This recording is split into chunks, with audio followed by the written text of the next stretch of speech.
What's up, guys? Welcome back to the channel. So I've told you guys what the deal was with the TCL R617, and while it might have upset some people, it has left a big question. Okay, Quantum, so you told us what was wrong with the TCL, which is basically the most affordable TV out there right now. What do we buy in its place? All right, I hear you. I hear the frustration. So this is what you guys should get. Okay, there are a couple different TVs I recommend depending on where you fall. So for starters, let's start with the one I currently have, which is the 65-inch version. The price point $999. So for basically $1,000, you can get the Sony X900E. You have the option between some of the new TVs from Samsung, their NU lineup, like the NU 8000. Overall, though, to be very honest with you, for that price point of $1,000, you have two options, right? You can want something a little brighter and pay 600 extra bucks, 500 extra bucks, get the Sony X930 before they discontinue it. If you don't want to swing that much money into it, then probably want to go steer towards a Sony X900E still, because it is still one of the best TVs out there that you can get your hands on. And again, if you don't believe me, go on over to rtings.com and they're saying the same exact thing I've been saying. Like, it's one of the better TVs out there, even still in 2018. It's a worthy investment and you won't regret it. At least I don't, and I'm pretty positive most people won't regret it. Now, again, if you guys are kind of leaning more towards a larger screen size, kind of hang out until summer. Vizio's coming out with their 65-inch P series, and while I hate Vizio with a passion, if you're looking for something more affordable, then that's something that you might want to explore. But a fair note and a fair warning, when I was doing business back with Vizio, I bought the original P series that they first launched. I think it was like 2016 or something like that. And they basically charged me for the product but never shipped it out, and I was trying to get them to cancel it since they weren't sending it out for another 2-3 weeks. You know how the manufacturers do. I bought it directly from them, and then it was one of those situations where they didn't want to refund it in a timely manner. I had to dispute it with my bank because, quite frankly, they weren't giving me my money back. But before I disputed it with the bank, I tried to reach out to Vizio through Facebook, and they actually ended up blocking me for simply asking for somebody to get back to me about the issue. So again, Vizio customer service is the worst, quite frankly, on planet Earth right now, in my opinion. I'm still on a lifetime ban from their Facebook page just for simply having a problem and needing somebody to help out with that. So again, if you want to get around the poor customer service thing, I suggest buying a warranty or something from your retailers or something like that. Now, granted, in the case and scenario that I was dealing with, that's not something that is an option for you guys. But even still with that, you still have your options.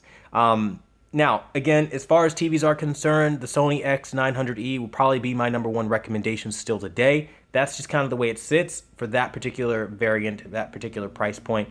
Now, let's say you don't really have money for a 65-inch TCL and you don't really want to put $1,000 into it. You were kind of hoping you could stay within the $650 price range.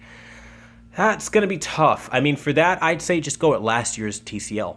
Because honestly, the brightness isn't that much better. You're not getting this day and night experience. There is a serious build quality issue, as you see here. You can see the individual LEDs, okay? And, they're charging more money. Now, I don't know if this is the same on the 55-inch version, but for the 65, it's a problem. So, again, if you're trying to stay within that price point, just try to pick up last year's model before they discontinue it. Because again, I found that it does have deep black, and the only problem I really did have, truthfully, with the TCL was gaming on it, because it had such a crazy amount of motion blurring on it that it just was not playable for me. So again, if you're a gamer and you're outside of game mode, that's also something you might want to consider as well. Inside game mode, it was still the same thing. It's just a little bit more responsive, but people in game mode typically don't care about picture quality as far as motion anyway, because your motion is all over the place in pretty much every TV, because you have no soap opera effects smoothing and anything helping the motion look better. So that's what I'll say there. But yeah, the $650 price point, that's a really tough one. I'm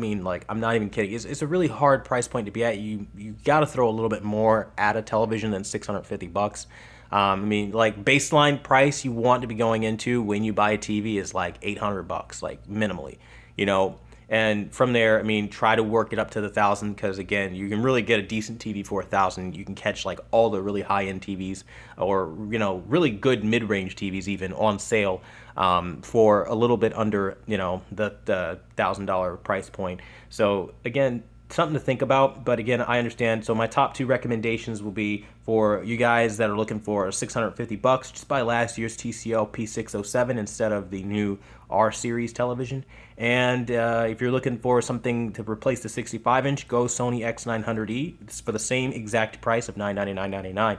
Those are my two recommendations. That's what you buy over this. Because to be honest, there is no guarantee that you won't have this problem. I get a lot of people might not run into this. It might be a panel lottery thing, but again, panel lotteries are usually things like light bleeding, clouding, edge bleeding, normal LED issues, not I can literally see each individual LED in my television. That's a big issue. And so now that I've brought that to you guys' attention, I just want you guys to kind of look around and try to see what else is available in your price point as well. And come back to me with questions. If you guys see a certain TV that's within your price point that I didn't mention, ask me about it and I'll tell you how it is. But for the most part, I'm heavily recommending for $999.99, you go with the Sony X900E 55-inch version. You'll be good to go. And for $649, just get the TCL P series. And again, you should be pretty much good to go in that regard. So I really hope this answers you guys' questions. Sorry, it's a little bit of a longer video than I'd like it to be. Just wanted to give you guys that information. Now, as far as the owners of the TCL P series, or the TCL R series rather, that are out there waiting for their TVs to come in, and I'm kind of like spoiling it for you before you get it in. There's no guarantee you're going to have the same experience or issues that I do. I'm just letting you guys know it exists, right? Like, I'd hate to be that douche that's just like, yeah, it totally doesn't exist, and then you're looking at this. So that's what I wanted to give you guys. My name's Quantum Apotheosis, bringing you guys the apotheosis of information. Thank you for stopping by and being a part of the channel today. I really appreciate you guys taking the time to come out and be a part of the community. Seriously, I really want to say thank you for that. All right, so until next time, I'll see you guys later.